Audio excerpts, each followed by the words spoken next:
Boom Chanka, how's it going, everyone? It's the Flying Pig here on Flying Pig United with a cheeky little live stream for you.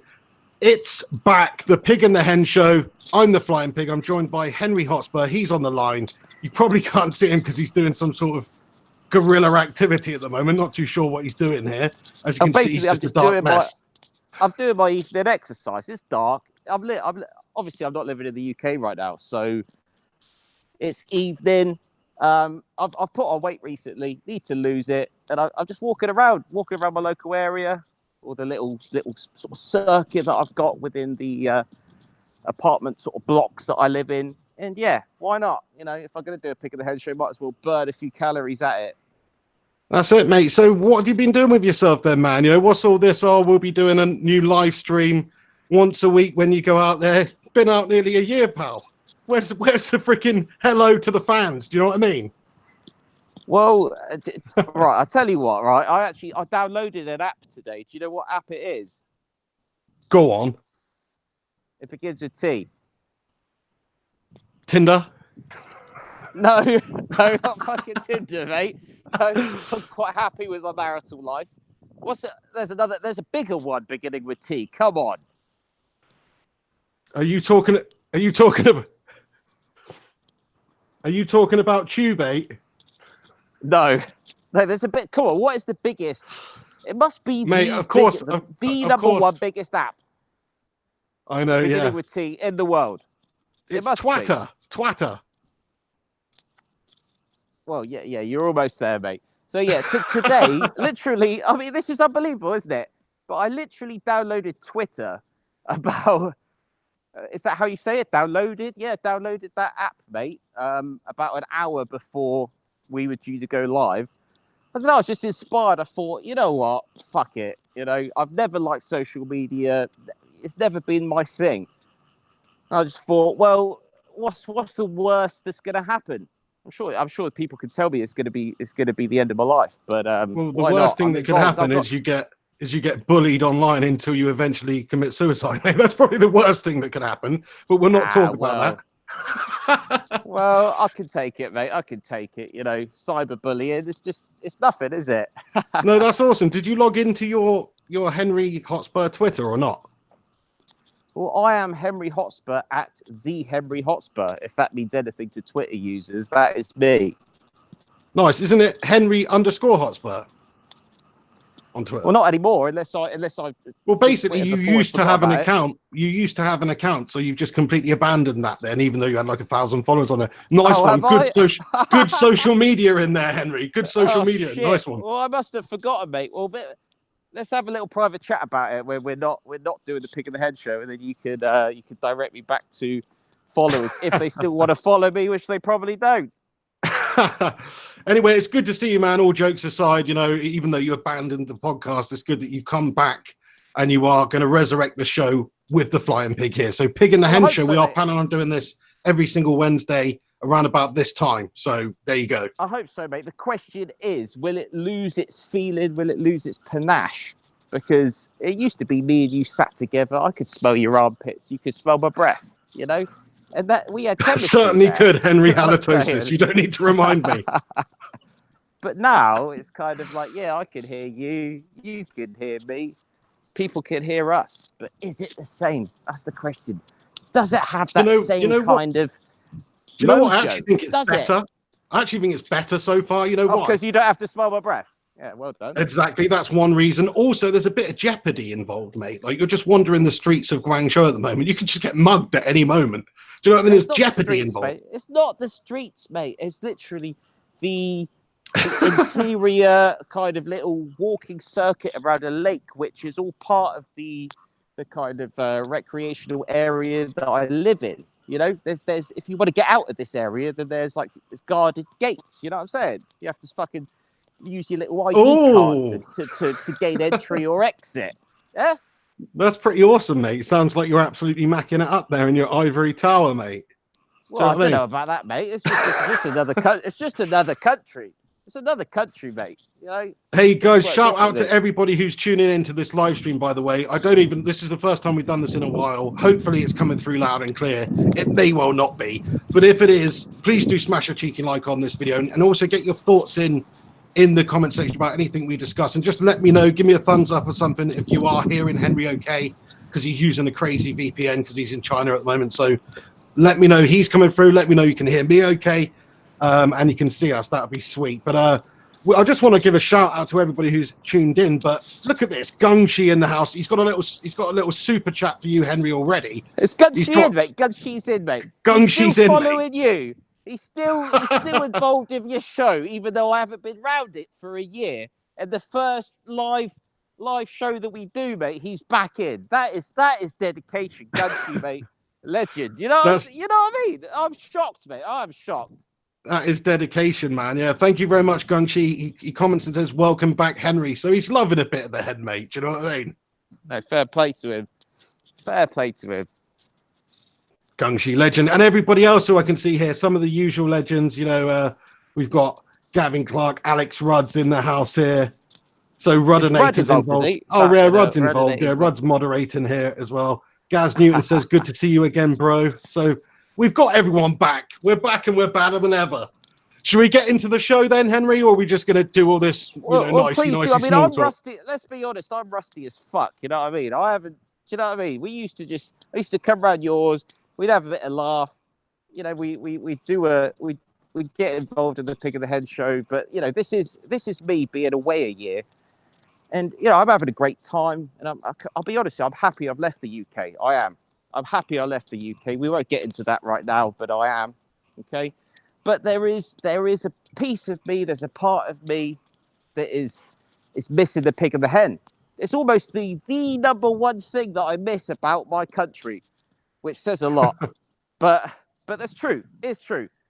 There was something. Well, that's it, mate. Well, we don't have to end it. Do you know what I mean? I don't know why you just completely freaking Steven Gerrard bottle jobbed it when you went out there. Do you know what I mean? You could have easily just continued doing it. Things to do, mate. You know, if we had like a fucking billion subscribers, then sure, I'm your fucking bitch. You know, but that's not the case, is it? I've got other things to do, cunt. Fair play, man. Fair play. So, have you been following Tottenham Hotspur since you've been over there? I have indeed. Of course I have. But so what are we going to start off with? Are you kind of in charge of this right now? Are you going to ask the questions? Let's be honest now, Henry. I'm always in charge, mate. Do you know what I mean? I don't know about that, mate. Are we going to go chronological? I just wanted to hear your thoughts on what's happened with Tottenham Hotspur, because obviously we haven't spoken to you. The subscribers on this channel haven't heard from you since way before Spurs' good seasons. Don't give a fuck about Tottenham Hotspur. It's a Manchester United channel. Nobody but they want to know about your thoughts and opinions on bottling the Champions League final and that sort of stuff. Your one and only true chance to get European glory, and what happens? Just outclassed by a superior Scouser side. Shut your mouth. It's almost bad that we got to the Champions League final in regards to doing the Pig and the Hen show right now, isn't it? It's like, yeah, we made it all the way there, and we didn't fucking do it, did we? You fucking bottled it.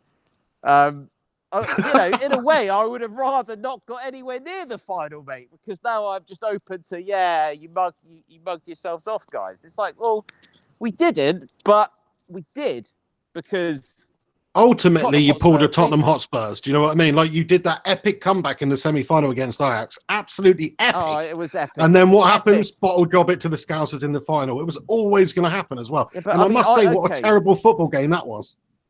Thing is, I knew it sounds terrible, but I just knew going into the game we were not going to win it, or if we were going to win it, it would be an absolute fluke. Our squad was absolutely fucking shattered, physically shattered. We got to that final because of Pochettino's managerial expertise. You know, we've got great players. We've got a couple of fucking absolute stars, but we don't have the depth. We don't have the depth whatsoever. Just to get there was brilliant.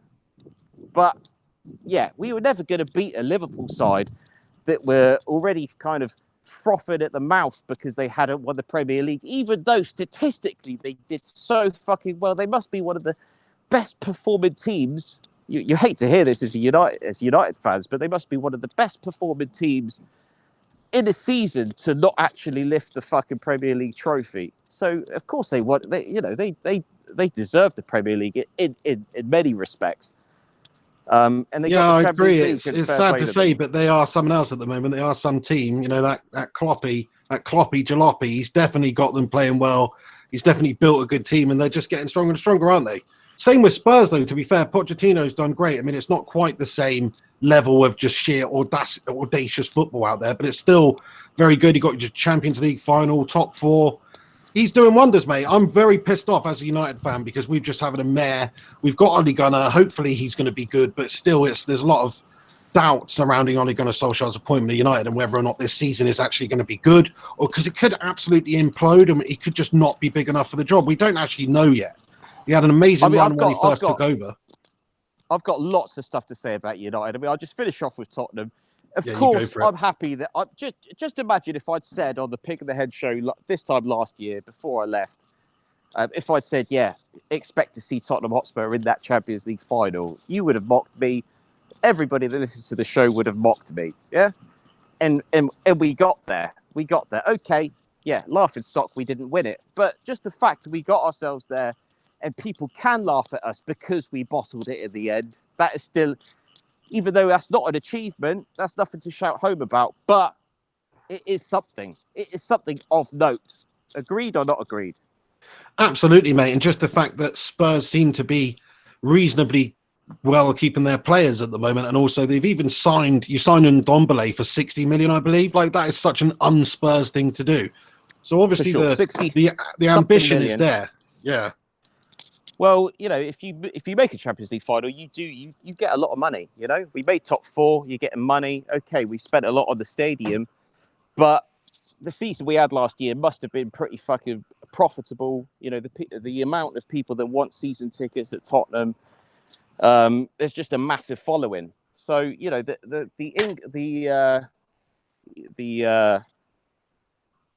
money coming into the club is not an issue at all. Okay, I wanted to touch on Manchester United anyway, because got a lot. Nobody wants to hear about Spurs anyway, do they? Do you know what I mean? You signed a player. Enjoy your only one signing for the next 3 years. We signed Looks like you're selling Trippier.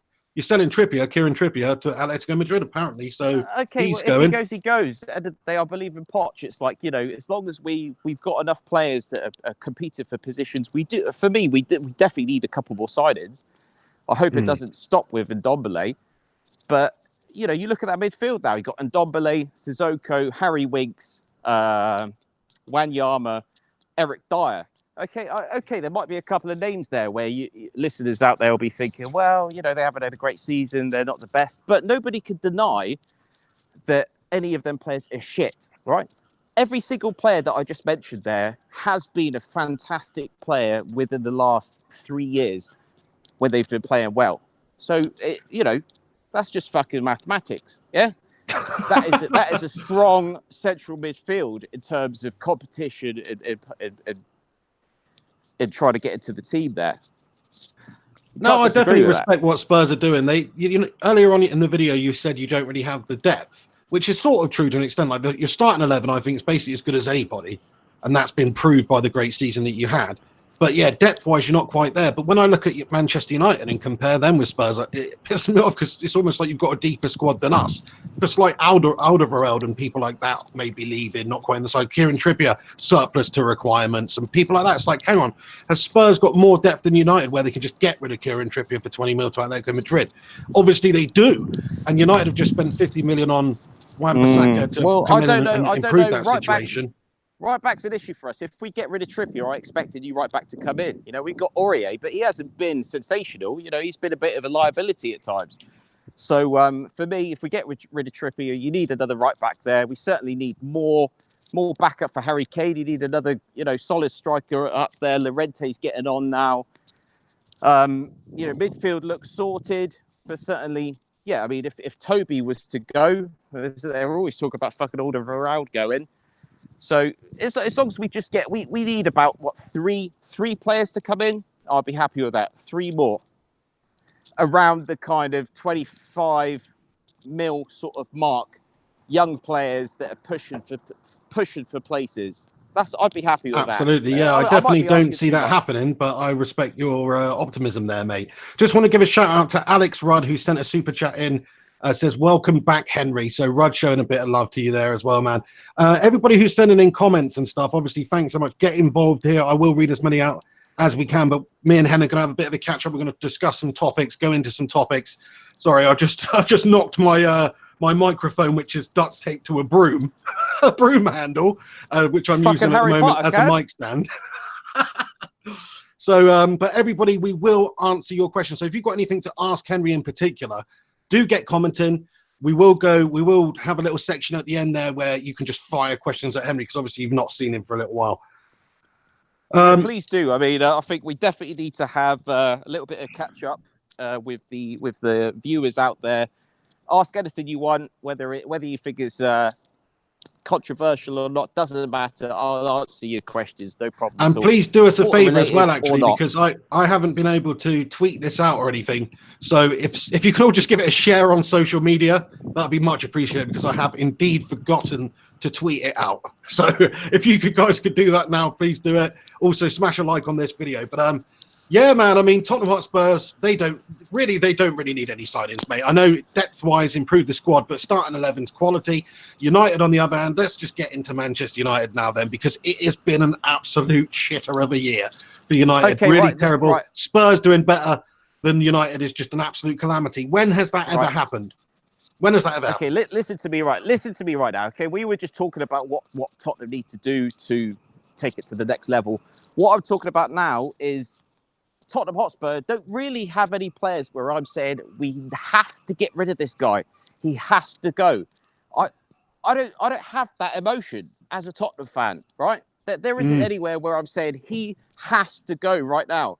Manchester United, whole different story. Whole different story. I could count on one hand, maybe two of players where I think, what are you going to do with this guy? What are you going to do with this player? Mate, I can count on two hands and one foot, mate. That is a massive issue, mate. Oh, definitely. There's loads of players at United that shouldn't really be there now. I don't understand why they still are. People like Ashley Young, captain in the side. I don't really understand that. The guy's clearly aging and clearly gashly young. So he's still there. You've got other players like Jones and Smalling. Jones got on the score sheet today. Let me just say, get in there, Leeds scum. The Pig and the Hen Show badge is a mock-up. It's actually mocking the Leeds United's new badge that they unveiled a little while ago, and then bottled Steven Gerrard-esque. They bottled it and went back to the old one. So me and Henry but at least they provided a badge for us. I mean, if we ever get big, mate, you know, if we're making enough where, you know, we don't have to worry about life anymore, I will put some money back into whatever silly cunts designed that badge. You know what I'm saying? I know, and do you know how much money went into designing that badge? I can't remember now, but I remember hearing the news article, reading the news article at the time, and it was like a ridiculous amount of money spent on generating this absolutely gash-tastic badge. But we have benefited from it. Well, okay, well, if it's a silly amount, then we'll fuck them. Do you know what I mean? But it could get to the stage where they turn around and say, no, you know, you're using our badge. No, I don't think so, mate, because it's been modified, mate. It's been modified. Oh, so that's okay. As long as so if you had like an image of Spider-Man, and as long as you put your ugly mug there instead of Spider-Man's masked face. That's right, and change it up a little bit. It's absolutely fine.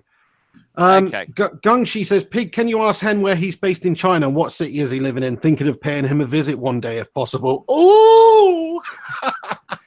Bit scary, isn't it? Bit scary. He's in Guangzhou, Gungshi, Guangzhou apartment.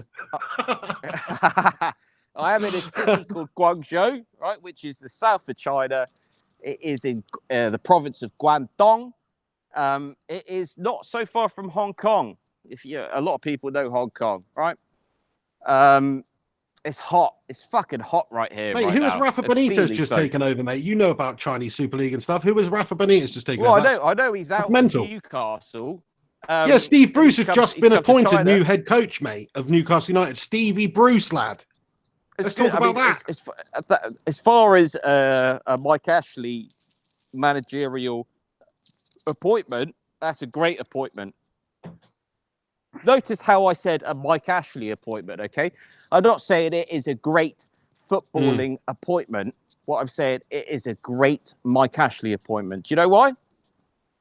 Because all Mike Ashley cares about is Newcastle staying in the Premier League, staying a current team, being involved, and Steve Bruce will deliver that. He will, because he is a good manager, and he's very good at that Well, kind if you of want level. some staying in the Premier League, maybe Steve Bruce isn't the best option, mate. But no, I actually think it is good because he's from that neck of the woods. People complain and say he's not a true Geordie and all this stuff, but he's from that neck of the woods. He's obviously going to relish the opportunity of managing the Toon, as they call it. So I'm pretty sure he'll be happy about it. The fans will probably warm to him because he is from their neck of the woods. But surely they'll be gutted about losing Rafa Benitez. I personally don't rate him so much, but you're talking about somebody who won the Spanish League with Valencia, Champions League with them, Liverpool, Champions League, stuff like that. So he's obviously got credentials. He is a great manager. He has proven it.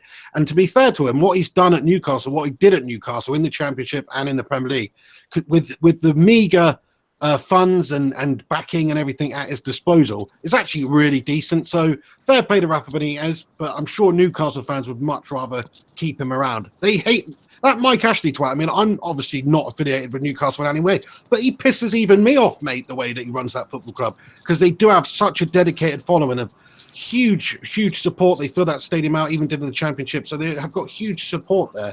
And he just bends them over and sucks money out of the club like no other. Pretty much like the Glazers, but even worse, really. Mike Ashley he's a money man.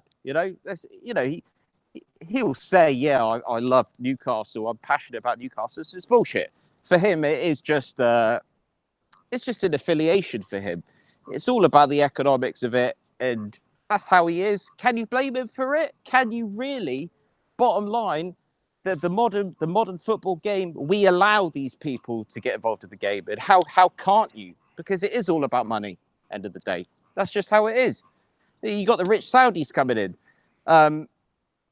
Okay, so I don't have a problem with that though. If somebody actually is putting money into the club, no, I've got a problem with people buying the money the way buying the club the way United was bought though, which is with debt money basically, which is not even money that they've got to give to the previous owners. They're buying it with leveraged money basically. Yeah, it was a leveraged takeover. Sick and wrong. Do you know what fucking Marzi panned over the issue for years?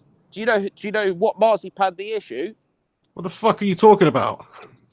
Sir Alex Ferguson. Sir Alex Ferguson absolutely Marzi panned the issue. What I mean by that is he's put this fucking thin layer of sugar-coated is another expression. Sweet eggy goodness, right?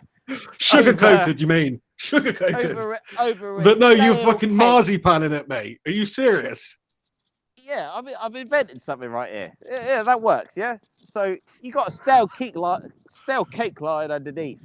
It's been marzipaned over for years and years. In fact, Ferguson was more than that. It's the marzipan, the actual thick layer of proper white icing, and the fucking cherry on top, wasn't it? And that has been unravelled, hasn't it? That has been absolutely deplatformed. What the fuck are you talking about, mate? I love that analogy, though. Fair play to you. You're absolutely right. Since the Glazers were there, Fergie literally marzipanned over the cracks, mate. Glazers, that's what they do. They glaze that cake, mate. And it's not going to work with fucking Van Gaal and David Moyes, is it? I love that expression, mate. Did you come up with that all on your own? I'm coming up with it as I'm speaking to you. That's fucking awesome. Do I look like I've got a fucking script in my hand? But I can't tell. It's so dark over there, mate. Few people saying turn the light on if you can, but I guess you didn't think that far ahead, did you? I'll tell you what. I'll tell you to those people that say turn a light on, stand by a light. Do you know what's going to happen if I stand by a light right now, where I am? Go on. What's going to happen? I'm going to be bitten alive, mate, by mosquitoes. Bitten alive. Is that what people want? Do you want me to turn up for the Pig and the Hen Show next Wednesday? Because if you do, then I think the mobile hen is actually keeping himself physically fit right now, keeping the heart fucking pumping. That's probably your best bet. Maybe get a cheeky little clip on light at some point, mate. Do you know what I mean? I'm actually quite impressed with how the stream's handling it, though, man. Like, because you're just walking around. Obviously, you're going through a VPN. It's actually handling it pretty well. I can hear everything you're saying. So hopefully this is working out pretty well. Well, I hope so, mate. I hope so. But I think we have become we got absolutely curtailed with the conversation that we were supposed to be having. We were supposed to be talking about Manchester United, okay, in terms of dead wood, in terms of players that shouldn't be there, okay? You said Ashley Young. I'm going to say Alexis Sanchez. You still got him, yeah? Of course you have. 100%. Alexis Sanchez needs to go. He's just an absolute parasite sucking money out of the club. Pogba Lukaku, needs to go. Pogba. People seem to be turning around pretty damn quickly on Paul Pogba just because he did a little flick assist in the game against the Perth Dog and Duck. Do you know what I mean? Because he did that, people said, oh, he's class. Now, hang on a second. Playing a second-rate Aussie team here, do you know what I mean? And he is a good player. He's a great player. But my problem is with his motivation. Maybe he can get himself up for a game against Perth Glory in the frickin' pre-season. But it's other games when he lets his head go that pisses me off. I say if somebody wants to pay us 100 million or 150 million for him, then we should cash in because he's not shown over the few years that he's been anywhere up to standard. And that goes for Lukaku, that goes for Alexis Sanchez too. You're talking about the big money boys here who are being paid a fortune to be match winners. And all they're really being is leeches, literally money grabbing leeches, sucking life out of the club, and they're not putting it back into the pitch out there. So I think we've got to the stage of football where you can be paid too much. I genuinely think that. It's like okay, if you're on mega bucks, let's say you're Messi, you're Ronaldo, okay?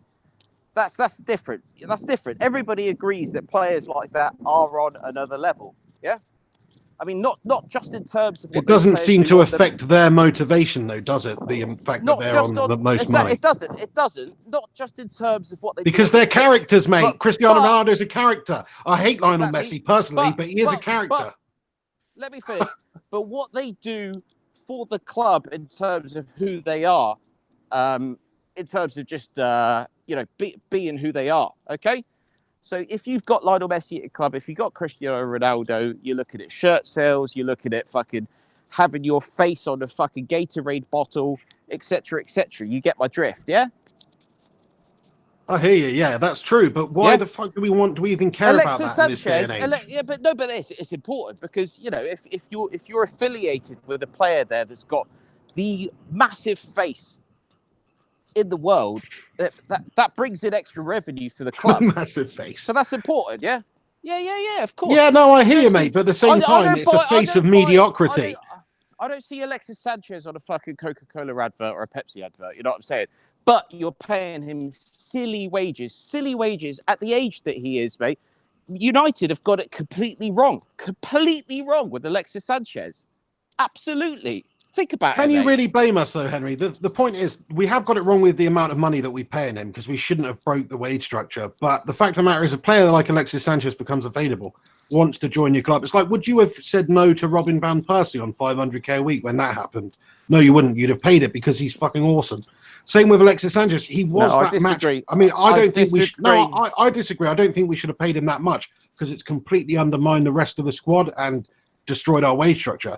But the fact is, he was on a free. You have to factor that in, and he was Arsenal's best player for a couple of seasons. I think really there's a big difference. Listen, I mean, a huge player. Hang on a second. Hang on a second. When I thought we were getting Alexis Sanchez on a free transfer, I thought this is bloody amazing because he's so good. He's proven in the Premier League he's going to be that quality Bruno Mars lookalike match winner for us. But unfortunately, he just hasn't been able to do it. And for whatever reason, it's been a struggling team. Yes, we had Mourinho, then we've had Oli trying to steady the ship, and it's been a real struggle. Maybe he can turn it around, but I doubt it based on what I've seen. I just think he's finished, mate. He's got that bumper payday. He's now being paid $500,000 a week. He's walking his dogs on the beach every freaking day. He doesn't give a shite anymore because he's got that bumper contract. You're fighting my argument for me. I'm doing it better as well. I don't know. Listen, right? I don't know the stats on it, but for me, if you have a player that's on a free, okay, so you're not actually having to worry about the financial. The finance of investing in a player in terms of paying that other club however much it is. All you need to worry about is, we're going to need to pay him fucking high wages a week.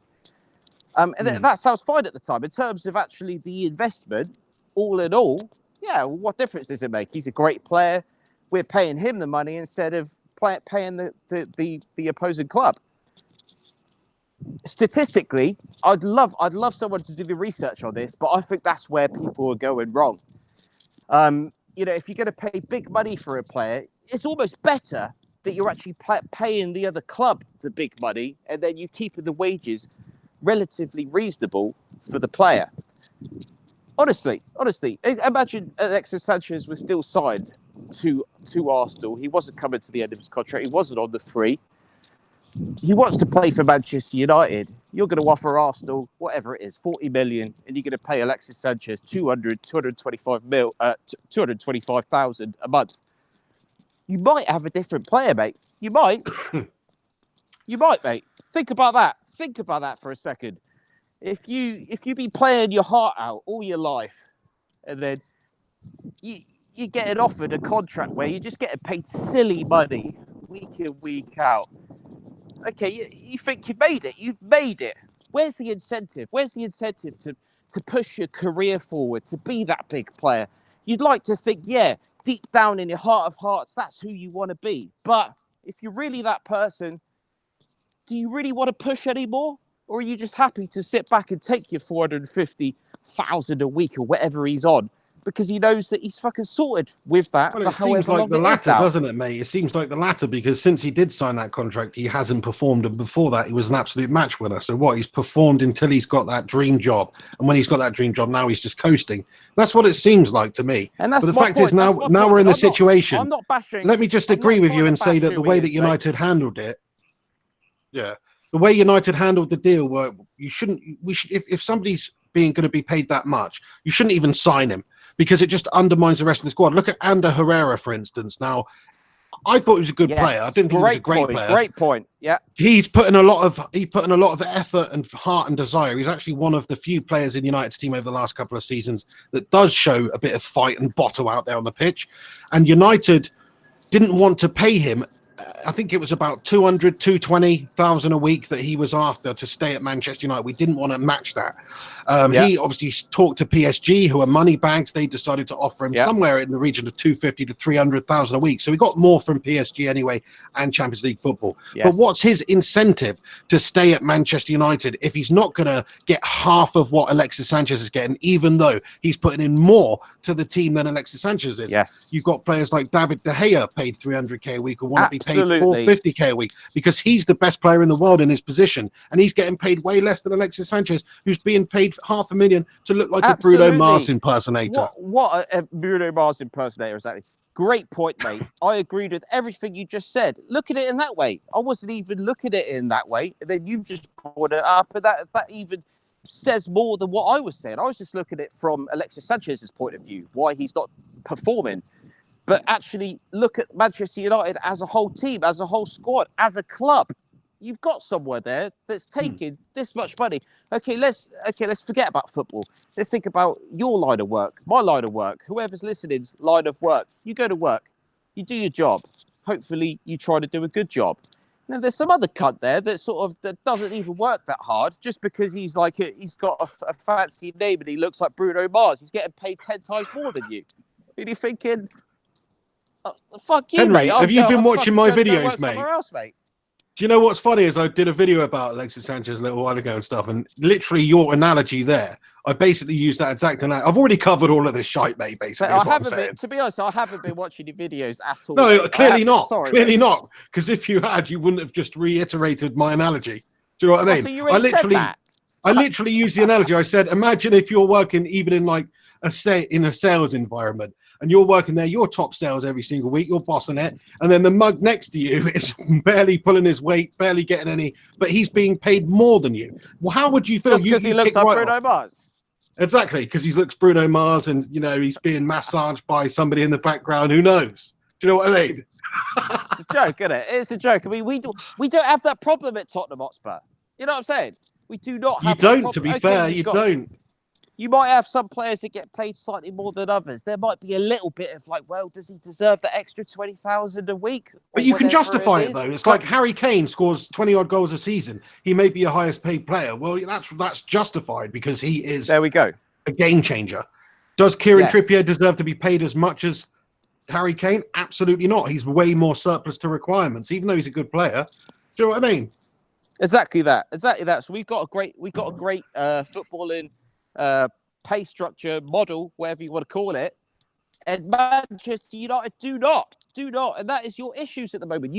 You are a richer club. You've got a much more big fucking international following, etc., etc. Why are you not competing? Well, another right thing now? that I've said in my videos recently, we're hitting that nail with the hammer right now. Hitting that nail with the hammer, and I'm sure a lot of other people out there will have hammers to hit that nail with as well. Absolutely, mate. Yeah, a lot of the stuff I've been saying recently about what United should do is sort of what we've been trying to do, but unfortunately we've not been able to offload the players. What I said we should do is get rid of the prima donnas on the big bucks, get rid of Pogba, cash in, give us a transfer kitty, get rid of that 350,000 a week off the books. Alexis Sanchez, unfortunately, no mug will come in. No team in world football stupid enough to pay him what we paid him, so we're probably stuck with him. Either that, or we've got to pay him to play somewhere else for a while. Lukaku looks like an Inter Milan deal could be happening somewhere in the region of 70 million. We need to cash in, get the money back that we paid for him. That would actually be a pretty damn good deal. If we could do that, that gets 250k off the books. Then before you know it, we've only really got David De Gea, who's on prima donna money, and maybe a couple of other players, but most of the team are all sort of getting paid the same amount. The young players are on less money. They're developing. The squad players are on less money. The first team players on a bit more. Then it's all justified. Then you don't have any problems. But at the moment, we have got those three prima donnas just muddy in the water for everyone else. And the problem is you've already shot yourselves in the foot with the contracts, I'd imagine. It's like, can you just turn around to Alexis Sanchez and say, look, mate, actually, we're only going to pay you 200,000 a week, even though that's still shitloads of money, and you're going to get paid an extra 10,000 or 15,000 or 20,000 for every goal that you score. For example, okay, you know, I'm just coming up with this off the top of my head, but you're not even in a position to offer something like that because that contract has already been signed. Yes or no?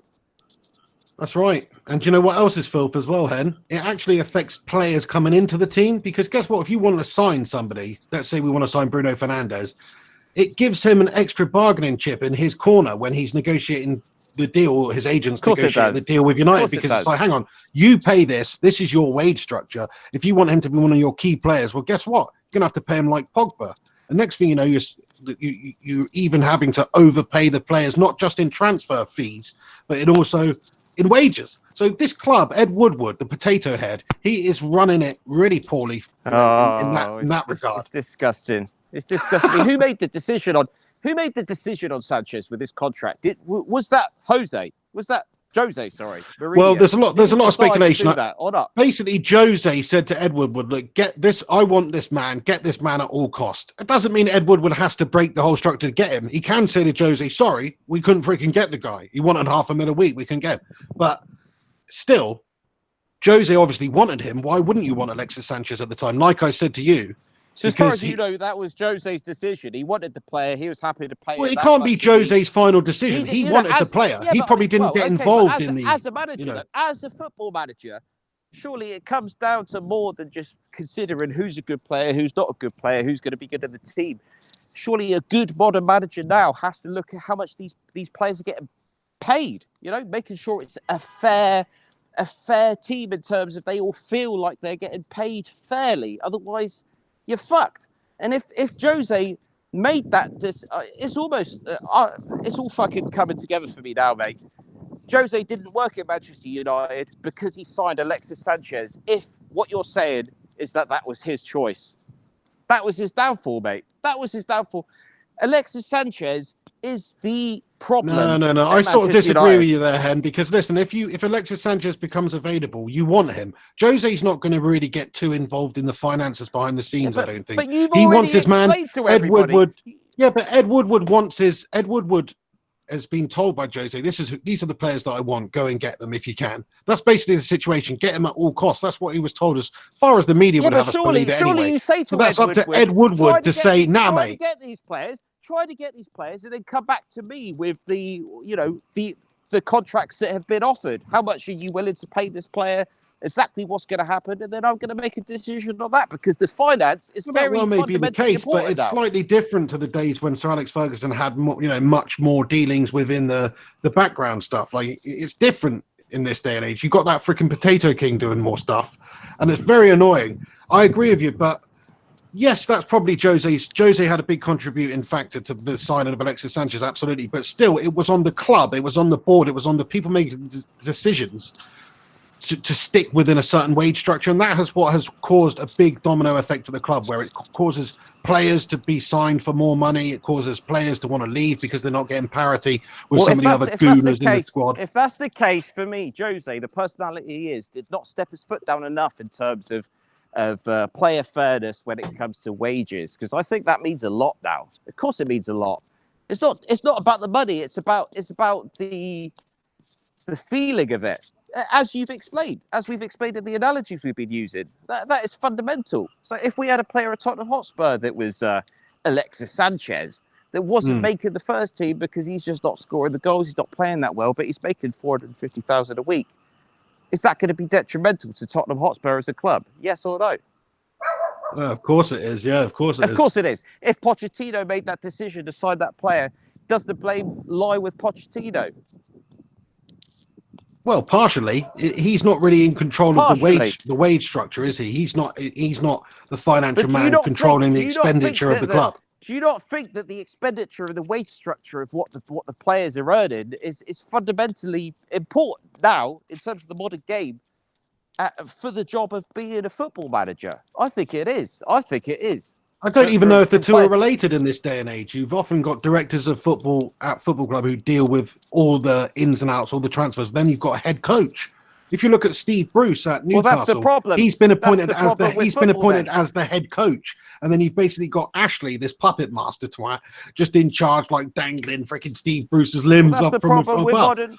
That's the problem with modern football. If you're my football manager, Mr. Fly Pig HD, I'm coming to you. I'm your player. And I'm saying, look, I've scored 30 goals for you this season. I'm the top dog. I'd say pull the other one, Henry. That prick, all right.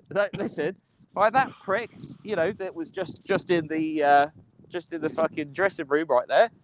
He's on twice as much as me, and he's scored 2, and he's played half the games that I have. What's going on, Gaffer? And you turn around to me and say, well, I'm sorry, Henry Hotspur, but that's not in my jurisdiction. I'm not in charge of that. That's the chairman. Go speak to the chairman about that. How does that make me feel as a player? It does differ from club to club. Is that not the grassroots problem with football right now? You know what I'm saying? Hey, mate, what time is it there, man? You're going to wake your neighbours up, mate. What time is it? Fuck them. Oh, mate, that's a terrible attitude. Nobody causes a problem out here, mate. Apart from you, anyway. Passive. Apart from you. As long as you don't actually cause a problem to someone's face, people are usually kind of just leave you alone. People don't get involved with each other's shit out here, which I kind of like. Well, anyway, I tell you what. Back to my point, mate. Back to my point. Please argue my point, mate. Please argue my point. I've already covered all this in a recent. I've already covered all this in a recent video, mate. But basically, yes, I think that it has a huge impact if you're going to destroy the wage structure of a club signing somebody. And the manager, Jose, the chairman, Ed Woodward, in my opinion, they're probably 50-50 to blame on the signing of Alexis Sanchez, because Jose has obviously made a bad judgment in saying sign him at all costs. He wants him. He's going to do the business for him, and he didn't. And Woodward's had a mare by even contemplating doing that to our wage structure and paying somebody $500,000 a week. Even if he is on a free transfer, it just undermines the complete structure. I blame Jose, but I blame Jose because they're the guys that are in charge of the club, the guys with the money, don't have the brains in terms of what's going to motivate the team, what's going to be the best for the team. Even though, to be fair, actually, it's common sense to me. So maybe they should. But Jose, as the manager at the time, he should be looking at how much people are getting paid, because that is fundamental in terms not football, but in terms of any job. Come on, though, you're talking about Jose Mourinho here. He doesn't really care, mate. He's not one of these players. He's not one of these coaches that leaves a club in a good situation, generally. Chelsea, it's like, oh, he goes in there, he can spend whatever he wants. He's used to... No, he's not. He's not. He's a very good manager. Look what he's won. It's up there with the very best over the last 20 years. So you can't say he's a shit manager. But maybe you can say he's a shit manager unless you give him basically unlimited resources, like he did at Chelsea or he had at Real Madrid and stuff like that, because then he can do what he does best, which is just go out there and spend and assemble a Galactico team. Get signing Drogba and whoever it may be at Chelsea all those years ago, change them around. Okay. Let me go on. Right. Okay, I apologise for saying he's a shit manager. He's not a shit manager. Obviously, his record speaks for itself. What's Okay? Pochettino ever won, buddy? Sure. Oh. But what I'm trying to say is fundamentally the idea of having someone that's getting paid a lot more for not doing a good job just doesn't work with me. It does not work with me. And I feel totally like agree, man. it is the football manager that should have the last say on whether they want a player or not.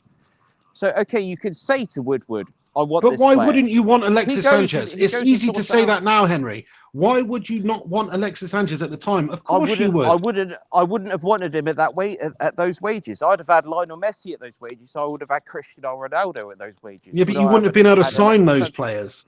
You were supposed to be signing the next best thing. I would not have Alexis Sanchez at those wages.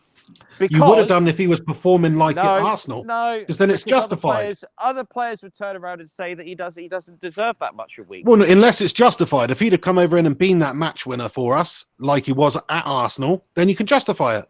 It's only when it's not justifiable anymore that it becomes a problem for the other players, which I completely understand.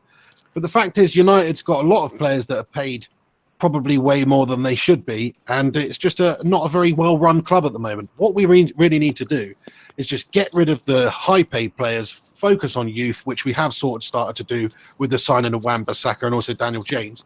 Get them in, out with the old, in with the new. Stop this dilly-dallying, get rid of Ed Woodward, Glazers sell up, boom. United are back to where we should be. But until that happens, and it won't happen for a very long time, United are going to have to deal with what we've got. Doesn't look like the club's prepared to move some of this shite out. Jones and Smalling are still here. Pogba, Lukaku, Sanchez, as of now, are all still here. So I don't know what the club's actually doing in terms of creating a change. It's a big fucking problem, mate. It's a massive problem. Last thing I want to say about Sanchez, and then we'll move on because we've been probably talking about him for about half an hour now.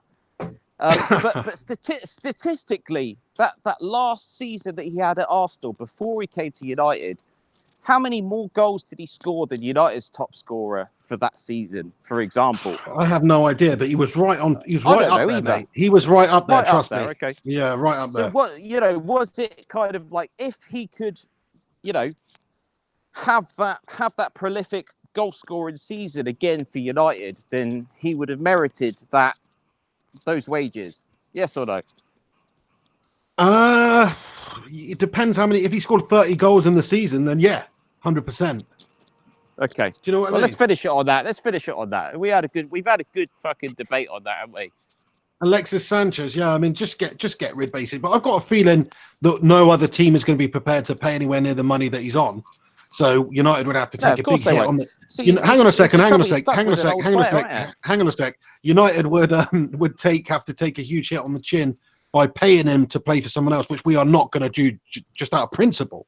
So of course you won't. Yeah. We're going to stick with him. He's going to get opportunities, I believe, which I'm not happy about, but we're stuck with him basically. Hopefully, Ollie can get the best out of him, but more than likely, he's just happy collecting his 500k a week and walking his dogs. But if he can have a good season, if he can even perform to 90% of what he did at Arsenal, then we have got a very good player. But the fact is, he's still, even then, it's not worth paying him that sort of money. He hasn't justified it, and it's almost impossible to justify it unless, like I say, you are banging in a goal a game or game-changing games, Sure. But anyway, yeah, screw Alexis Sanchez. I'm sick of talking about the freaking Bruno Mars lookalike. Hopefully we get rid of him. Next question. Do you feel like Solskjaer is failing in terms of, getting rid of the dead wood? Well, it's him and it's Woodward. What's pissed me off about Ole Gunnar Solskjaer, the freaking Scandinavian golem, these last couple of days is that he's actually just said that he still wants to build his team around Paul Pogba. I didn't really read the article because I was too pissed off. But I saw that in one of the preseason press conferences, he said something along those lines. So he wants to build a team around Paul Pogba, and he's not sure of what the future holds for Paul Pogba. Obviously, he said that he wants to go. I think that is an absolute disgraceful bit of management from him in the public, because Paul Pogba has admitted that he wants to leave Manchester United and have a new challenge. He's not happy at the club. He wants to look for something else, have a new challenge. To be fair to the lad, we're not in the Champions League. He can probably go get more money playing for Real Madrid or Juventus, somewhere he's already been, look better, play with better players, have more opportunity of winning things. It all makes sense for Paul Pogba, so I understand that. But he's publicly given his 2 cents and said that he wants to leave. That shouldn't be tolerated. But Ole Gunnar's gone the opposite direction and said, basically, he's put his arm around him and said that he wants to stick with him. He believes in him. He's a great professional, all this stuff, which I personally don't see. I think he's a great player. He's got all the characteristics of a great player, apart from the mental bottle and the fighter, leadership, determination. Everything other than that, he's great. Do you know what I mean? But Ole Gunnar has disappointed me in the sense that he hasn't been a little bit harder on Paul Pogba, or that he hasn't absolutely demanded to get rid of him. We want to change it, United. We want well, I mean, surely for me, okay, from an outsider point of view, from what you've told me, I mean, I haven't been following. What's United, happened with your camera, mate? I haven't been. Oh, I don't know, mate. Oh, wait a sec. It's because I'm running out of battery, but it's okay. I've got a case on it, so I can press a button, and then it's sort of charged again. Hopefully. Sweet. Yeah, we'll have to try and get a little light for you, mate. Like a little plug-in light. It will make the world of difference, man. What was I trying to say? What were you just talking about? 7 Pikachu comments that says new mic. Damn. I just want to say it's not a new mic. It's like 4 years old. It costs like £9 off of eBay. I've got it taped to a wooden broomstick handle. It's about as freaking ghetto as you can get, pal. So, but thanks for noticing. Anyway, carry on, Hen. Mate. No, as far as I know, United are looking to build a team around Pogba, as you say. Well, you've just enlightened me to that. And Rashford, Lukaku's kind of on the side road right now. No wonder he's being linked with other clubs. He's going, mate. It looks like he's going to Inter, and I would be really happy about that. Just from listening to you, it doesn't sound like good management from Solskjaer. It doesn't. It's like you're saying let's build a team around a player that doesn't want to be there. I know. That's what you crazy, said, mate. It's crazy. I don't know why he said that. It's true, mate. That makes no sense to me. That makes no sense to me, mate, at all. You know what I mean? What the fuck, mate? I don't need to even argue that point. That says it all. Solskjaer, you've had a mare there, mate. You shouldn't be saying stuff like that. You should be saying you don't like the fact that he's talked to the media, but you're prepared to give him another chance while he's here. There's no deal in place. If Juventus or Real Madrid are prepared to meet the 150 million asking price, then he will go. But until then, he's a United player. That is what he should have said.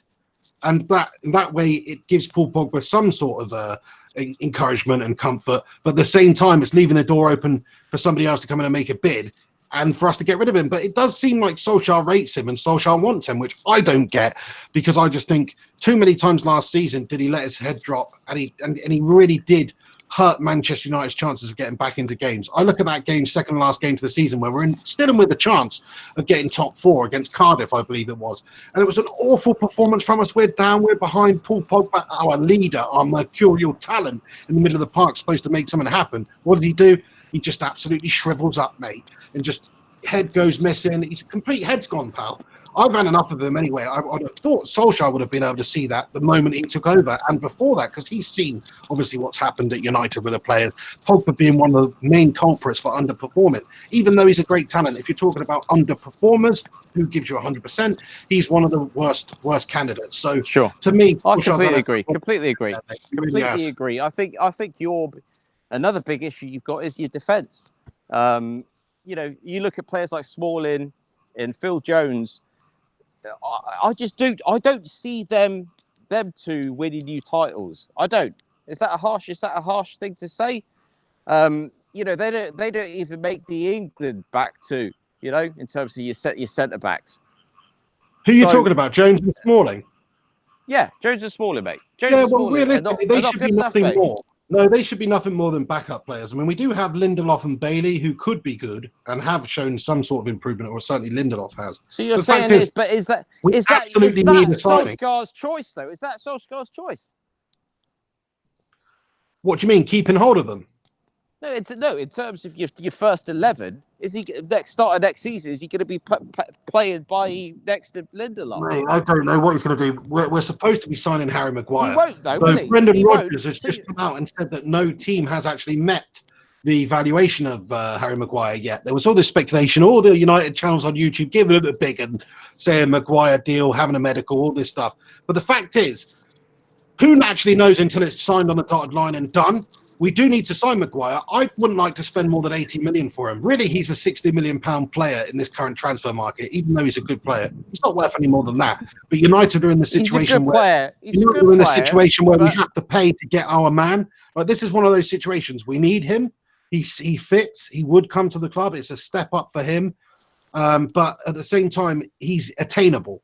So we should absolutely try and get our man there, and we do need to pay that extra bit of money. I don't want to pay Leicester City 80 million pounds. It's ridiculous. 80 million is what we sold Cristiano Ronaldo to Real Madrid for a decade ago. I know, mate. It's bad. Is that what 80 million? Is that what 80 million gets you?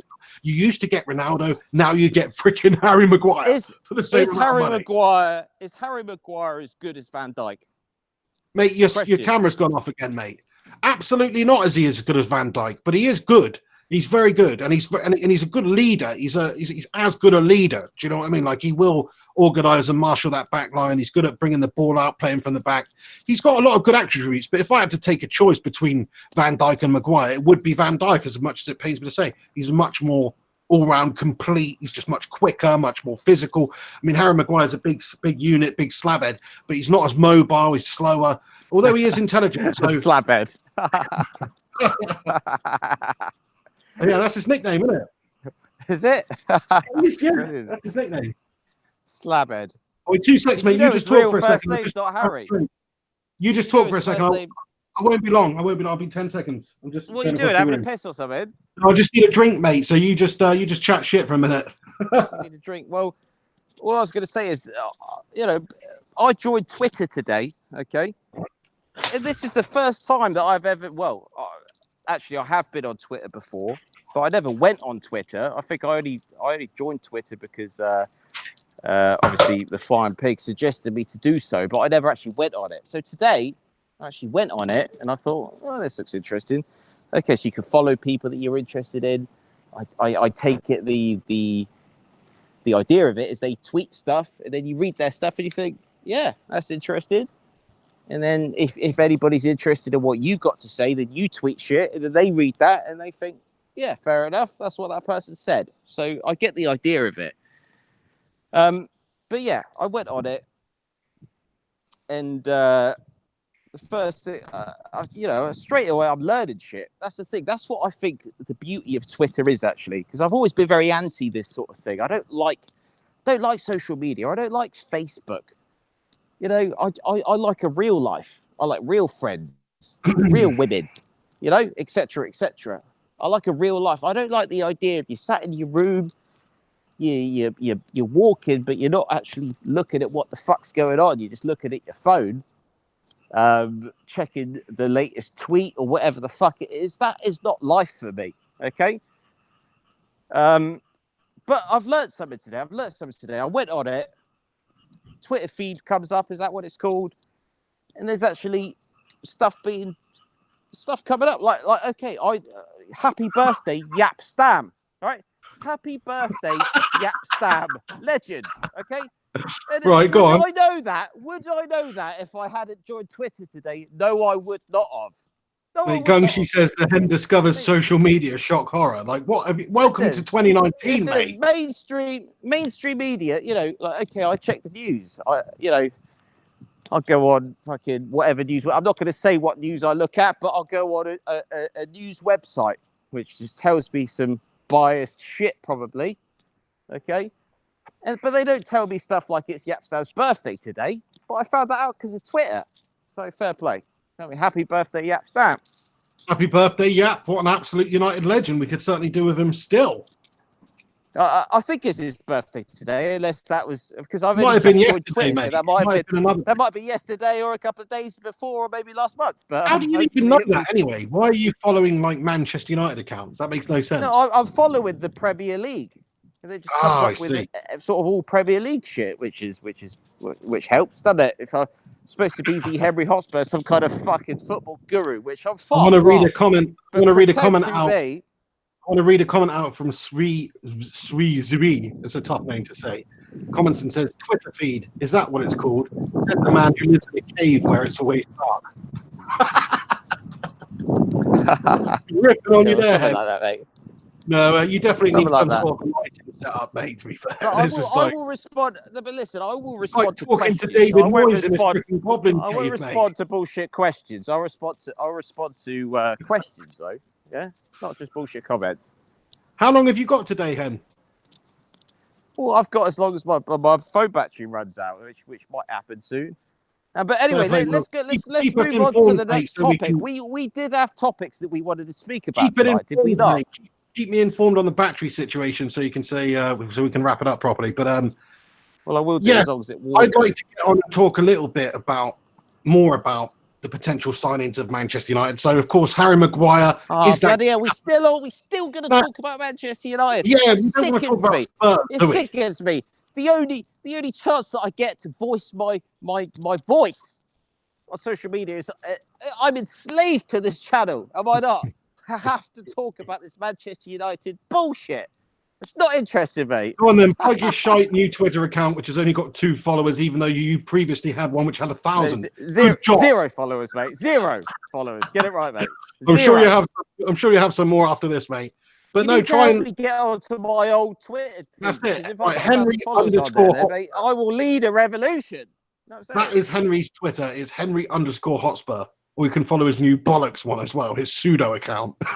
So how do I get onto the Henry_Hotspur? Wait, you're gonna have to go to Henry_Hotspur on Twitter, forgotten password, put your username in, it'll email you a link. That's what you do. Fucking hell. Do I have to teach you everything? Yeah, you do, mate. Yeah, you do, because I am that bad with this sort of thing.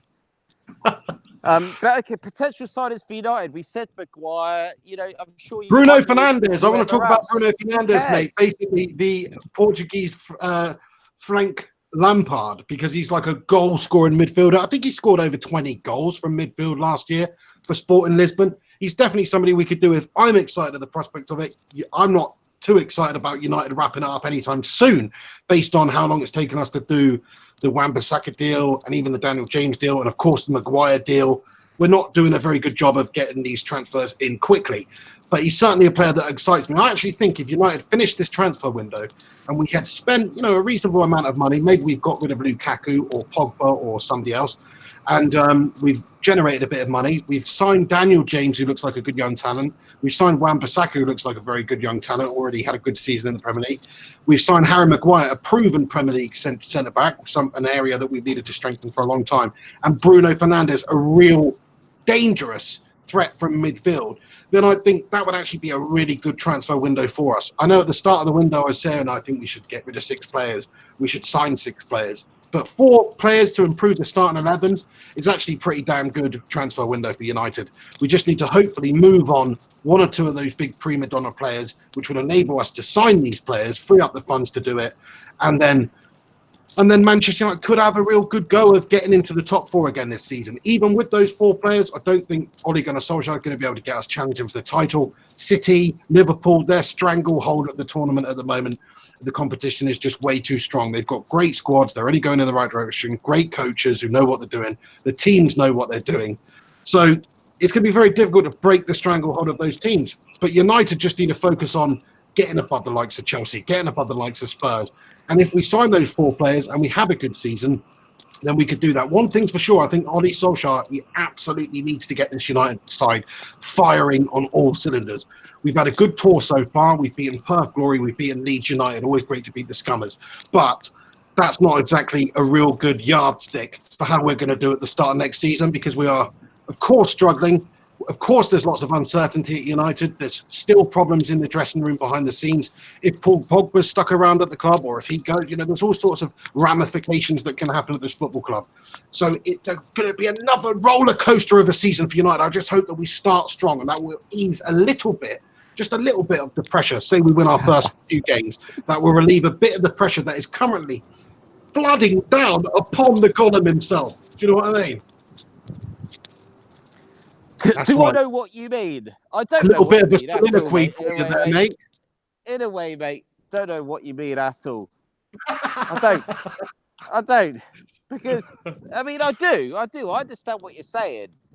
But, United is just a mess at the moment. And I think you are rose-tinted glasses, you and most of the United fans out there, thinking that everything's going to be okay. You've made a couple of signings.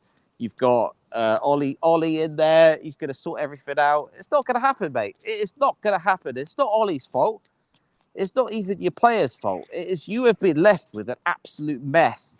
The mess at Manchester United is probably the only mess that I can think of, which even kind of gets anywhere close to the mess of Brexit. You know, the United Kingdom leaving the EU. You know what I'm saying? That is the problems that you've got at Manchester United right now, and I dare anybody to challenge me on the statement I just made there, because that's how it is for you guys right now. It really is. I can't think of any other club where it is so embarrassing, so belittling, the situation that you've been left in, considering what you were. You know what I'm saying? I understand, Henry, but every dog has his day, and sometimes football goes in cycles, man. You can't be top of the tier, king of the freaking playground every single year. It'd get boring, wouldn't it? Do you know what I mean? Sometimes you've got to let these little minnows like Spurs have a run to the Champions League final and bottle it. Sometimes you've got to let teams have these runs. But no, in reality, there's teams that are way further ahead of us. United, we are struggling. It is a mess. It is a shambles. Ever since it is a mess. It's a mess. If you say, mate, he marzipan over the cake. Which is the most problematic team? Which is the most problematic team of the top six? It's Manchester United, hands down. Do you know what I saw the other day? I don't know who it was from, but it was basically a calculation of the best teams in the world based on things like the football players that they have, based on how they've done in games against other teams, all these sorts of calculations that they made. And apparently Manchester United at the moment is the 36th best team in the world in terms of club football. I mean, what an absolute freaking insult that is. Listen, I can understand being like top 15. Come on now. If we finish 6th in the Premier League, surely that automatically makes you in the top 20 in terms of world football. Don't take the piss out of me, people, okay? They had Legans, a freaking Spanish side who, I don't even know if I pronounced that right. That's how freaking shite of the club they are. You know, or Leganes. Leganes or whatever they're called. Exactly, they had those pricks higher than Manchester United in this list. Wow. Whoever wrote that list is a closet Leeds United supporter, and they need to sort their freaking life out, I'm telling you. Wow. Because even though United are terrible, United are truly terrible. I'll tell you where you are. I believe they had Manchester City and Liverpool very, very high. Top 10. Top 3, 5. I think they both were. I think they were both top 3 or top 4, something like that. But let's have a look. Man United top club list. So where do you think Spurs are, if you had to guess? I'd like to say Tottenham should make the top 20. Should make the top 20. I'd say we're probably, 16th, 17th? At least that. Yeah. I would say you've got Champions League final, finished 4th in one of the most competitive domestic leagues in the world. I'd say you've got to be top 15, you've got to be top 10 almost. Do you know what I mean? Yeah, well, I'm just being humble, as Spurs fans usually are. So I've gone for 16th. Well, you just talk for a minute, mate, because I'm just going to go in and I'm just going to try and find this list. You want me to talk for a minute? Well, you're very good at that, aren't you, mate? I want to push the conversation forward, okay? We can't stay on football all night. We need to talk about other things. Well, this is a football show, mate. We have not had a Pig and a Hen show for a year, you know? There's a lot of stuff that's happened since then. A lot of stuff. Okay? So let's go through the sports. Okay, I'll try to make it chronological. Fucking England. World Cup, right, for a start, okay?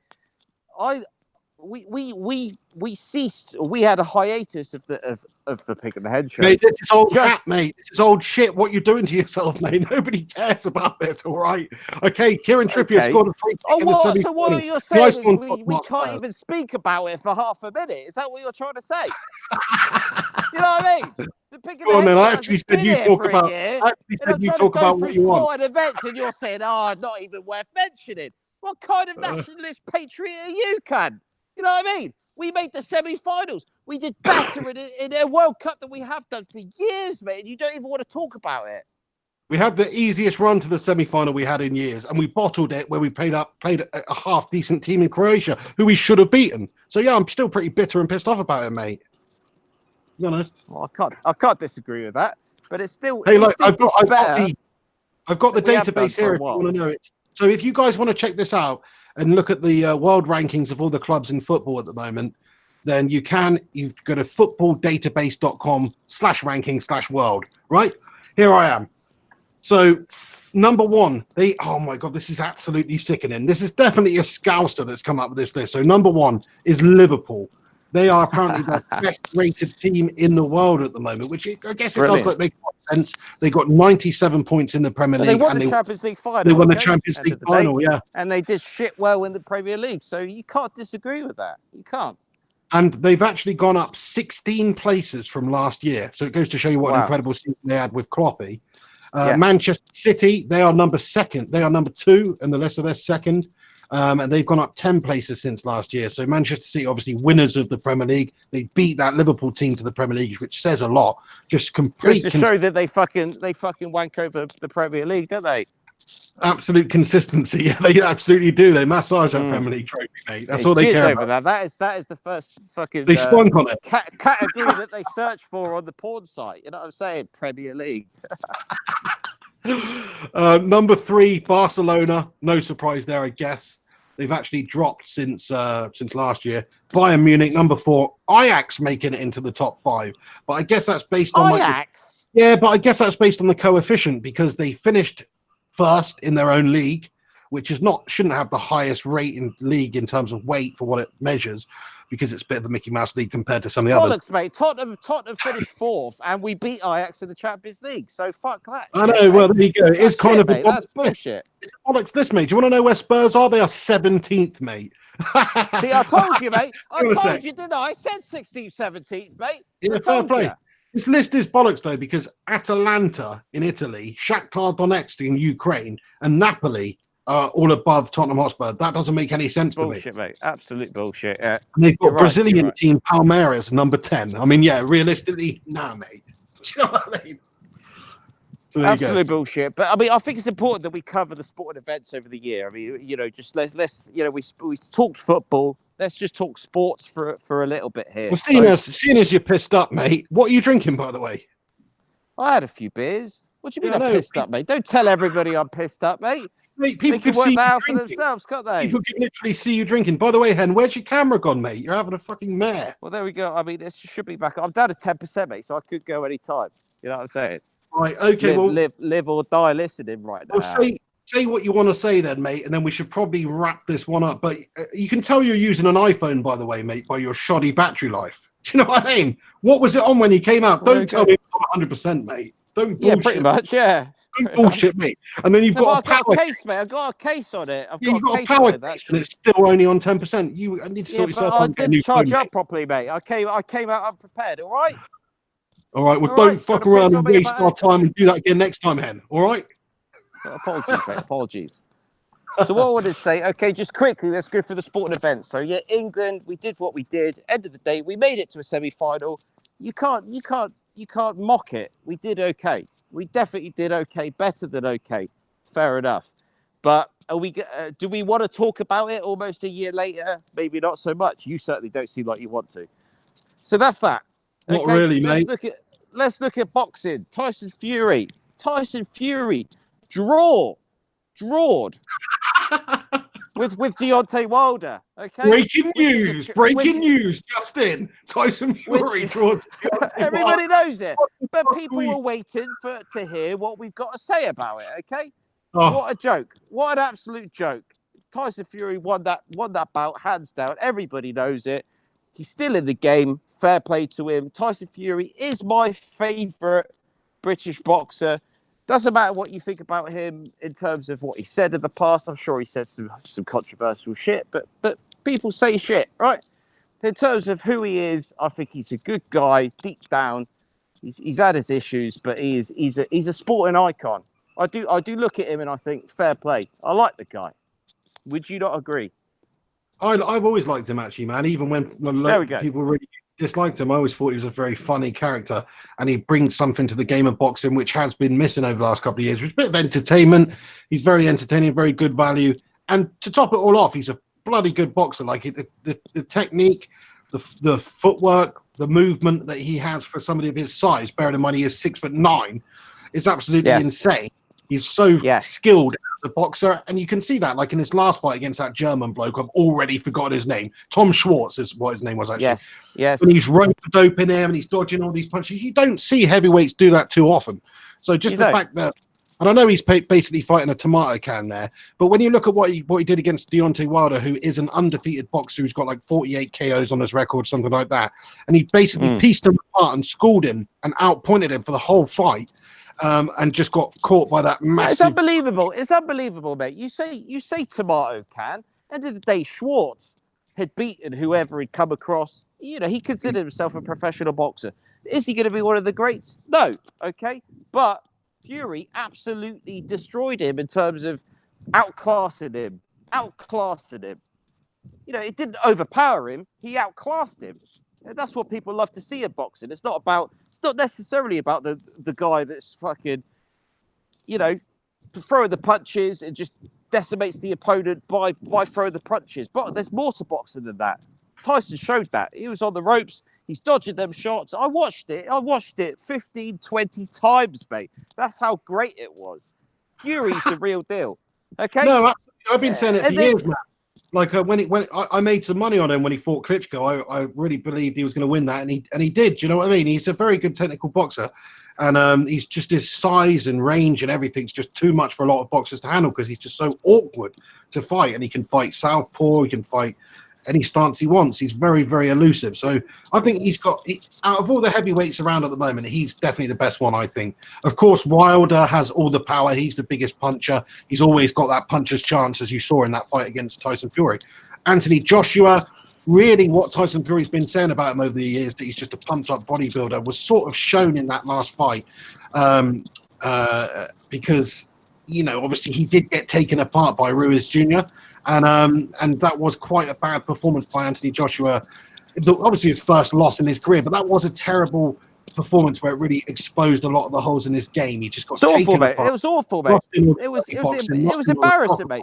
You talk about tomato tin can, right? So, okay, fair enough. You might have a little bit more respect for Ruiz than you would for Schwartz. But would you have done before them bouts? Would you put them into the same category? Ruiz and Schwartz have a similar record, but not really in terms of who they faced, because Ruiz he fought Joseph Parker. I think that's his only loss, actually, is on his record to Joseph Parker, and that was a decision. Parker's a good fighter, yeah. Yeah, and it was a controversial decision as well. Apart from that, he's beaten everybody else as well. So Ruiz Jr. is no joke, but still, you know, the odds would say, obviously the odd makers had Anthony Joshua a huge favourite. I don't really know what's happened. I just think he completely underestimated. I think Anthony Joshua's a lot better than you saw in that fight. He just didn't train right for it. He didn't give the respect that was deserved to Ruiz Jr. If you look at how he fought against Klitschko, Klitschko is one of the most dominant heavyweights the sport's ever seen, whether or not you think he's the most 100%. Entertaining, the most boring or whatever, the most dominant. And Joshua got the better of him. He showed character and heart to get up off the canvas and to finish Vladimir Klitschko, which is no easy feat. The problem is Klitschko was aging. Klitschko was coming to the end of his career, absolutely. But Anthony Joshua has shown in the past that he does have skills. He does have a bit of character to him. He just did not show any of it in that Ruiz Jr. fight. Anybody out there that's saying that Joshua is not the real deal, go back and watch the Klitschko fight. Yeah, I'd agree with you there. Watch the Klitschko fight, as I did, and I thought Anthony Joshua, fucking great boxer, and he was for that bout. Okay. But as he said, he embarrassed himself. He embarrassed himself this year. Well, styles make fights. Do you know what I mean? They often say that. Like, if you put Anthony Joshua in there with Deontay Wilder, then sure, Deontay Wilder might take his head off. But Anthony Joshua's also got power. Anthony Joshua's maybe technically, even though he's not up to Tyson Fury standards or Ruiz Jr.'s technical standards, he could be up to Deontay Wilder's standards. That probably would be a really close encounter. Whereas the Ruiz fight is a bad fight for anybody other than Tyson Fury, in my opinion, because Fury's got that technical ability, but he's also got a huge amount of size on his side. So I think Tyson Fury fares well against every single one of the heavyweights you can put him up against, whereas some of the other heavyweights, they've almost got a kryptonite in there who, even though they may have a better record, they may be better. It's like, for instance, Dillian Whyte.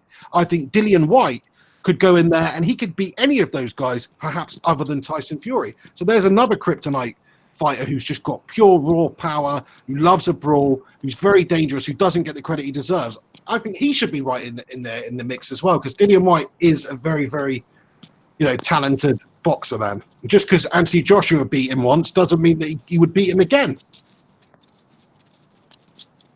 Yeah, Hello? no, 100%. Yeah, Dillian Whyte. Dillian Whyte was someone that I had a lot of respect for. I heard him speaking. I want to give a shout out here to Alex Rincon, who the super chat, who comments and says, Pig and the Hen is back. Yes, it is, Alex Rincon. Thanks so much. Everybody who has super chatting in and got your comments in, thanks so much for getting involved. Obviously, Henry's not going to be sticking today, I'd like to say to all the people out there that are still supporting the channel, thank you so much. I mean, if you genuinely feel like we should call an end to the Pig and the Hen because we're not sat on the same fucking bed or sofa or smelling each other's farts like we used to, please let us know. But if you're happy,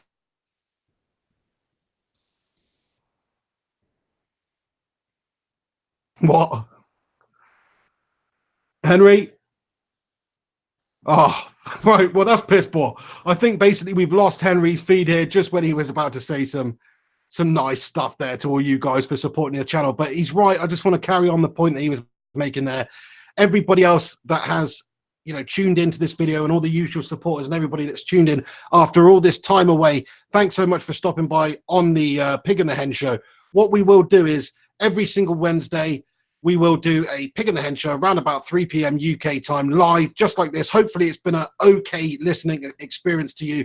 I understand there's going to be some teething problems to begin with, like Henry's lighting is absolutely gashtastic. Henry hasn't planned with his battery. He hasn't planned with his phone case and the battery case. He's basically just planned nothing. Classic Henry Hotspur. He's just got beard up, left the house. He's walking around China like some bloody hooligan at nighttime, drinking Holston pills, talking into his phone like an absolute crazy person. So I respect what he's done, but do believe us when I say things will get better. This is just the first outing. I'm going to make sure he's got a little light on him so we can see all the mosquitoes biting his face and everything. I'm going to make sure that he has a fully charged phone. And if he isn't got a phone capable of carrying the charge in order to finish a 90-minute show, which is what we're aiming to do, then he's just going to have to get himself a new Android device or something, isn't he? Come on, he's in China, for Pete's sake. He can go get himself a Xiaomi, he can go get himself a Huawei, an Honor. Sort yourself out ahead. He's rocking an Apple iPhone 6S in Guangzhou, China. What's the matter with this guy? Just joined Twitter. Anyway, guys, I do want to say thanks so much to everybody who has tuned in again. Gungshi here, Alex Rincon, Alex Rudd, the usual legends, but not just the usual legends. Let me go and give some shout outs to some other people in here. Vince Chapman, Buster B, Gary Clark, Ian T. There's so many of you legends. The Primot, Mo Wadder. There's some usual legends that have come out of the woodwork today. And to you, I'd like to say welcome back. The Pig and the Hen Show will be live every single Wednesday. We're going to address some of the lighting issues and some of the quality issues. We absolutely are. I'm going to give him a metaphorical cyber slap, and we'll sort it out. Apologies for the hairdo. I'm going to get it sorted out. It's fucking shite. It absolutely is. Anyway, I can't justify it. Everybody, thanks so much for tuning in. Before you go, smash a little cheeky like on this video. You know you want to. Subscribe if you're new to the channel. Please do that. You can actually follow this this podcast on your podcast app, whether it be on iTunes or whatever podcast app you use on your Android device.